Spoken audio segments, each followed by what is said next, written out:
Can I call you Antti? Antti? Of course. You were born in Finland? Yes. Yeah. So this is Antti. It's your Finnish name. It's a Finnish name. It's like Antti, Andreas or something like that. Oh, it's like Andreas, Andrew. Kind of the same name in Finnish. Yeah. Oh, it's the first time. Yeah. Antti. And how do you pronounce your last name? Siirala? Siirala. It's always Siirala. It's difficult for Japanese because you have r and l. Yeah, Siirala. Yeah. But they say like there's a lot of common thing between Finland and Finnish and Japanese. Sometimes they say. Yeah, I've heard about it too. I don't know, like it must be something, maybe like a temperament. There is something a little bit similar, yeah. Oh, yeah, Antti, yeah. Yeah. So, and since when do you live in Munich? I've been now already 10 years. Time goes very quickly. So I got the position here, a professorship 2013 at the university. And since then we are living in Munich with my family. Oh, I see. In Munich, at the University in Munich. Yeah. Mm-hmm. Oh, I see. And before that, you lived in Finland? I lived in Finland always. Yeah, before that, actually, I had some studies abroad, but I actually never really moved. I just had a teacher in Estonia, Ivari Ilja. Along with my teacher in Finland, Matti Raekkalli, I was studying with both of them. But because Estonia is so close, you can only take the ship across the channel, so I didn't have to move. It was very practical.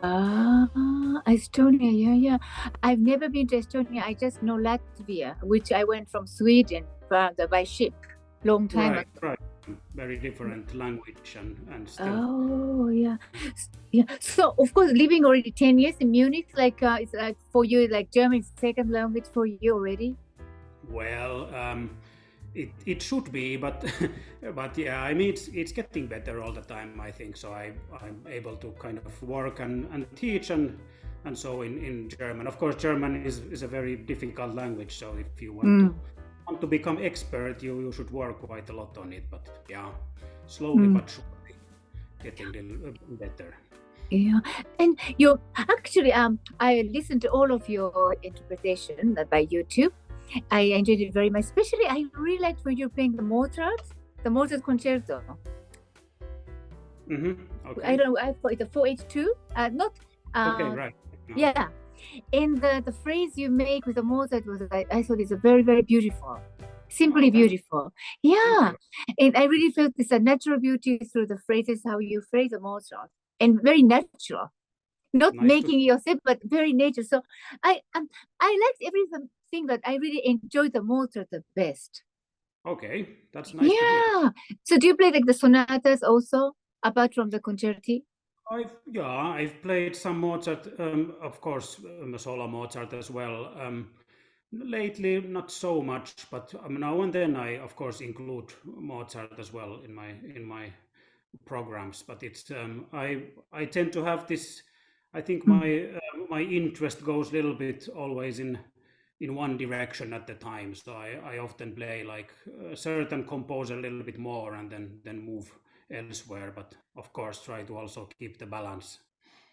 So which is your, like now at this moment, for which composer are you into? Do you have any favorite or your concentrate? Of course, as you know, we are always dealing with, as also with my students, I'm dealing with all kinds of music every day. But myself, I've played, for example, quite a lot of Schumann lately. I've played quite many works and included in my recital programs, and the concerto I've also performed quite regularly. And so it's, maybe that's something that's been in the kind of past. Like which pieces of a solo Schumann piece? I've played several pieces. Now I'm thinking maybe of looking at the Carnival next, because I've never played it, and I had something. My fingers are still moving. I want to. I need to play these kinds of things. But now I've played the third sonata, and then I've Fantasy and Davidsbündler and Like also the Fantastic 2.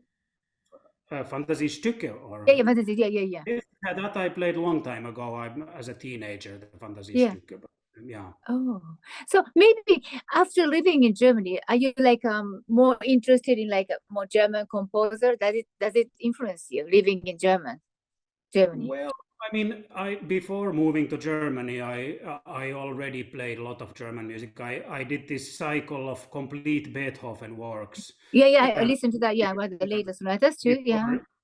Before moving to Germany, even so, I mean that was quite a strong German statement already, if one can say so. So so it's been always, I mean, this kind of classic romantic German style repertoire has probably always been somehow like a core repertoire for me. But of course, when I'm here, I think also the students who come here many of them are interested in working with German music and German composers. So I think it's all the time very present, but I think it's present everywhere. I mean, if you work in universities and performing as a pianist, it's hard to escape German music completely. Yeah, but it's very interesting because you're being from Finland. You decided to teach in Germany, not in Finland. Well, I'm also actually working in Finland. I have a kind of a masterclass part-time professorship also there. So I'm also working in Helsinki in the Sibelius Academy. Helsinki. So I started also my teaching career in Helsinki. So that was before German. But yeah, I mean, it was for me a way to kind of just go forward also in my career and see a little bit something new. Finland is of course it's a great school, Sibelius Academy, but it's a very small country. So it's a little bit. I mean, for me it was interesting to see something new, and Munich and Germany is a much bigger kind of musical scene, and so it's also something that develops you further to kind of move around a little bit. Yeah. Do you find like any difference teaching the students from Finland and the students from German? I mean, I'm sure there are a lot of foreigners too, but yeah, well, it's an interesting question, but because the German students are definitely in the minority here, so I think in most European schools we have a lot of students from Asia. So Asian, I think majority of my students at the moment are probably from Korea, and then I also have Japanese and Chinese, and of course I also have a couple of German students and so Hungarian. But Asian representation is very strong also. Yeah, I think the majority are mostly Koreans now in the United States and also in the US also. Because when I was studying at Juilliard also, the majority were Korean, then Japanese, and then Japanese. But for me, being a Japanese myself, there's a lot of difference between Chinese, Koreans, and Japanese. And my opinion is like Japanese are like very square. They try to complete the piece very perfectly, but very square. And Chinese people like very very big land, like earth. And Korean are very aggressive, very passionate. That was my impression. Do you have any impression about these three different Asian people or music? Yeah, I mean, it's always, when you say something general, then always come million exceptions immediately. So it's a little bit difficult to say something kind of very overarching, because like immediately, I mean, every person is different, and of course everyone has different strengths, different problems, different challenges. So you have to. But I do understand, and I do notice also that there are certain cultural traits that one can observe. Like I think you put it a little bit differently, but I feel that the Japanese have this kind of love for detail and very caring, and kind of and I like it very much. It's part of Japanese culture. When you're in Japan, like you buy something, everything is packed in a nice little thing. You know, there is this kind of there is this kind of very kind of detail oriented and beauty. This sense of beauty and many things are wonderful. Maybe sometimes then the problem is like how to encourage people to express themselves, like sometimes even in a forbidden way, one could say. And I think Korea also has a very different history as a country than Japan and not to mention China. So it's like, I do see the differences, but it's not so simple to put it like just in 2 or 3 sentences. But they are they mostly ladies or men? What's the percentage? I think at the moment probably pretty divided.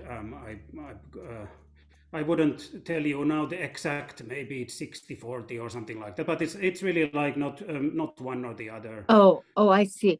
Yeah, because in Japan now, like 30 years ago, there was when you say pianist, everybody imagined a lady pianist or girls. But now, a lot of winners are like becoming the men, the young boys. So when you say pianist or young generation, they imagine a lot of winners of pianist men and boys, because they start to like they are like the winners of the Chopin competition, etc. Bank Liver. So the image for the Japanese for the pianist, I think, is changing. Yeah, and they are, they are very active. The men pianists, I think that there are a lot of winners for the European competition, etc. So, absolutely, yeah. I mean, that's nice that that also this is becoming more kind of a richer landscape in the sense. I think it also piano playing when time passes and in these newer musical cultures, like and Japanese in a sense for classical music, it kind of the position of piano playing and music changes in society. So I think this is also something one can notice in Korea, in China, in Japan, like how maybe there was a time when always every girl of a good family was playing the piano, and I think it's a little bit different. So maybe it kind of means something a little bit different now to play the piano than before. And you also do a lot of jury for the competition now also.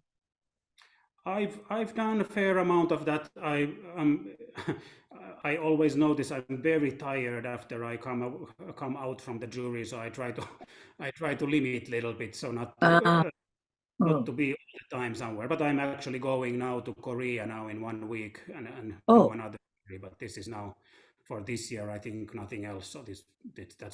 I was in Takamatsu actually earlier this year in the competition in Japan.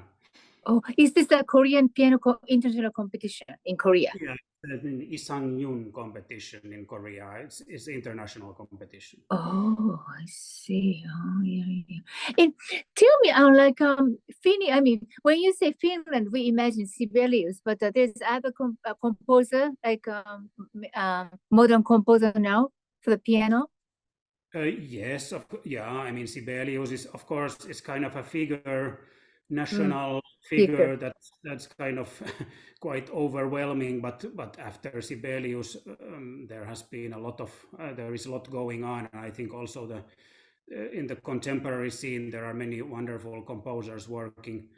Also, there is a lot of interesting piano music. I think nowadays it's a little bit kind of writing for piano is maybe not so much in fashion. Maybe it has maybe it also has financial reason, because when somebody commissions something, it's often orchestras or such institutions that pay the bill. So then composers are maybe kind of more motivated to write for bigger ensembles and operas and such things if you get the opportunity. Yeah, I want the one composer, Arvo, ARVO. Is it Finnish or Arvo Pärt? Arvo, is it Finnish? You mean Arvo Pärt? You mean? Yes. Or if you mean Arvo Pärt, he's Estonian. Estonian. Yeah, Estonian. Is there like some similarity language between Estonian and Finnish? Nothing to do. Very similar. that's the only language in the world that's similar to ours, like in a way that we can really almost understand, or more or less understand.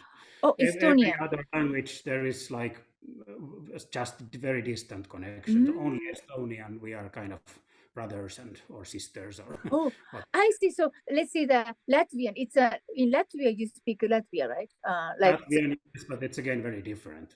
oh, because it's near your country, but yeah, it's still it's complicated. So I said Estonian, and I didn't. So you know, lots of language and music are very similar. So I must say, so the music, Estonian music, like a rhythm or like a folk music, could be similar to Finnish. Yeah, I think there are. I mean, it's quite a complex thing because we have this sort of. We also have influence, of course, from Russia in some way, and Estonia in a different way, of course, because of the history. But I think I mean, the language, as I said, is very similar, and there are similarities. But I think the musical culture developed a little bit in a different direction. Also, if you listen to contemporary Estonian music, I think the styles that they are interested in is a little bit different than Finnish music. But I'm also not the. I was in Estonia actually. I was also in the jury of a piano competition. I heard quite many Estonian contemporary works. And I think there is some kind of stylistic direction that's not quite the same as in Finnish contemporary. But I'm not the big expert, so I see. Do you play any Finnish composer? And apart from Sibelius, do you play any? I have played, yes, but it's also something I'm a little bit. Nowadays, I don't have so much time to prepare always new repertoire, so I tend to kind of then fall back into the things that I really want to still play and kind of focus on. And then some I notice often that like there is not so much time then to look at the very new things. Unfortunately, I think it's more my personal problem. But yeah, I have played also, of course, Finnish contemporary music. Yeah, and is the painting behind you, is this very interesting? What kind of painting is it? That's a photograph. Actually, it's a photograph of a German artist, Franziska Strauss. I think it's maybe. Oh, what is it? What is it?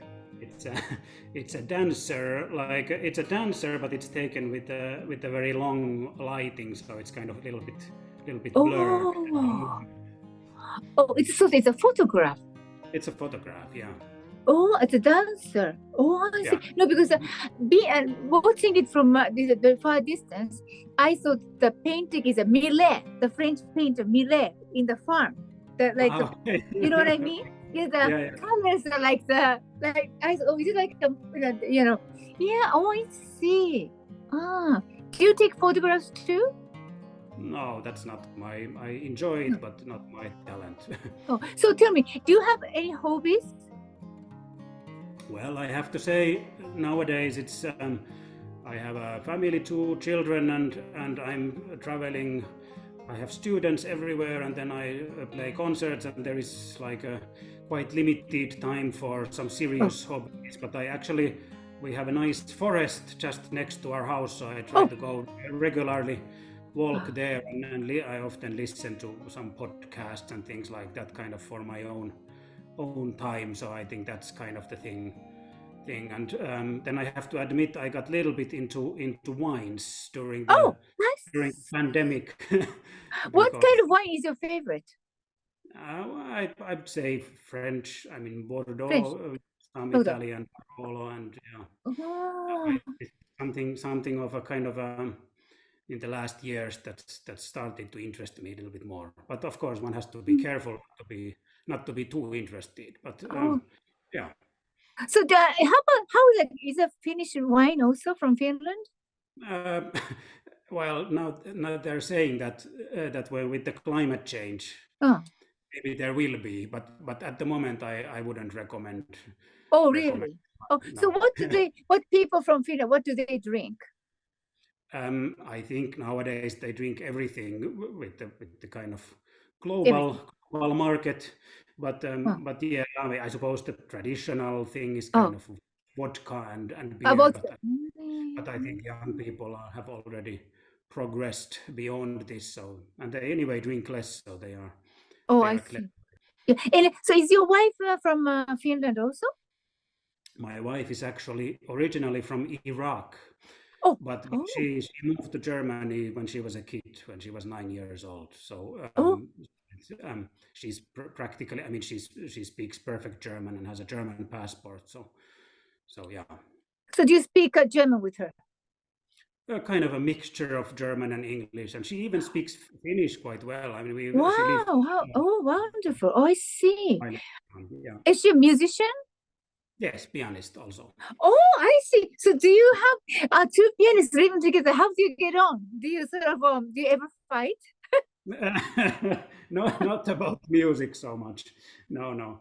I mean, we did now and then play for fun together, some forehand things, but it's not like, it's not something we are really kind of pursuing professionally, because I think both of us are quite busy with other things. So, but yeah, I mean, we have also a couple of instruments and in the house, so we can leave each other in peace when it's necessary. Oh, I see.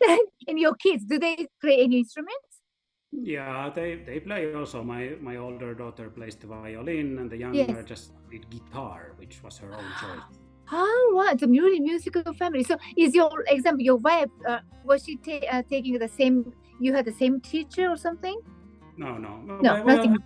For a little while, yes, but not at the earliest. She also took some lessons from my Finnish professor Matti Rääkkali at some point. Oh, I see. We didn't study together or anything. Yeah. Probably the readers will be very interested to hear that your wife is also a pianist, because because it's a musical magazine. All the piano lovers read this magazine, so they will be very interested. It's a musical family. So do you ever play sometimes on stage together? Sorry? Do you play sometimes together on stage with your wife? No, not really. I mean, we did sometimes for some family occasions, some forehand things, but we haven't really kind of sold as a duo ourselves. So I think it's not somehow a priority at the moment. There is so much. So your older daughter with the violin and the younger with the guitar, you said. Yeah, exactly. Oh, how wonderful! Yeah. So you live near the forest. Yeah, that's I always used to live. I mean, since I moved away from childhood home, I always lived in the center, and I thought I want to be in the center. I need this life and cafes and people and so. But now I'm very happy to be in the middle of horses and trees and forest and so it's very green and peaceful, and I'm very happy. So I wonder, so when will you be coming to Japan? I think next time I was there now in January, played a recital in Tokyo, and I was in this competition jury, and now I'm going also in next summer, 24. Oh, I see. A recital or concerto or both? I think I play concerto, and then I also give a master class, and then I think there is a couple of maybe 1 or 2 recitals also in Osaka, maybe in Tokyo. I'm not quite sure. Which concerto are you going to play? I think this will be with Beethoven 4, but Beethoven 4. It's not in Tokyo this time, I think. So you play the complete Beethoven sonata, and you play also the complete concerti, the Beethoven. Yes, I played them quite. Which is your favorite, actually? Well, it always, of course, changes what you play is favorite, but maybe number 4 in the very end, maybe it's still number 4. Yeah, because after listening to your beautiful Mozart, I would say I want to listen to the fourth Beethoven from the beginning. It's very beautiful. So when you were last time in Japan, during what competition were you the jury? It was in Takamatsu. Takamatsu. Yeah, I see. How was your impression? I pronounce it wrong because I can't say this tsu in Takamatsu. Oh, so how was the impression of these competitors? Very good, and I mean that, of course there was many Japanese competitors, and the level is really wonderful. I mean, very high. Yeah, I know. Yeah. Fantastic pianists also in the final, several really, really good Japanese pianists, even though the first prize now went, I think, to Russian pianist. But I mean, many of the Japanese pianists could have very well also been in that position. So it was very, very high level. And it's nice to hear also this, the top Japanese young pianists, because it's another kind of, as we spoke, a little bit different kind of musical culture and I mean, very, very good level. Do you find any sort of common thing on Japanese young pianists listening to the jury? You mean like something that connects the young Japanese pianists? Yeah, like if they have something common, Japanese pianists, the young pianists. Well, maybe this kind of this caring way of playing. Like I think that's absolutely a very positive thing. That like I think somehow in the Japanese culture there is this care for detail, and of course many of them, or basically all of them, have been educated incredibly well. So there is this kind of basic ability and it's just super high level. So people can play everything. It's so clean and so perfectly prepared, and everything is beautiful, and maybe this is sometimes also the challenge for some Japanese pianists, how to kind of, if there is something kind of very dramatic or even violent or kind of aggressive in the music, like how to bring these sides out. But then again, like there are many individuals who can do that very well, so I don't want to throw everybody in the same basket. But since you asked, maybe this is something that I might say that maybe connects many Japanese young pianists. Thank you very much. So in the end, could you give us a message for the readers? Most of the readers are like music lovers, especially the pianists, but young pianists who wants to become professional pianists. Do you have any message for these people? Well, yeah, I mean, I suppose my day job is to try to give advice to these young pianists who want to become professionals. So how to put it in a couple of sentences in a nutshell. But yeah, I mean, it's not not an easy time, I think, to have piano playing as a profession, because there is so many demands nowadays with to find your way, and nobody will really just call you and explain what to do next. But I think if you have passion for music and if you really want to choose this as your life, I think there is always a way to find your way also professionally. So it's nice to see young pianists developing different things and opportunities and combining different aspects of the profession. So I think there is still a future for us. Yeah. Thank you very much. Very interesting interview. So I hope to hear you in Japan and to see you next year. Yes, likewise. Very nice talking to you. Thank you very much. Okay. All right. Bye. Ciao.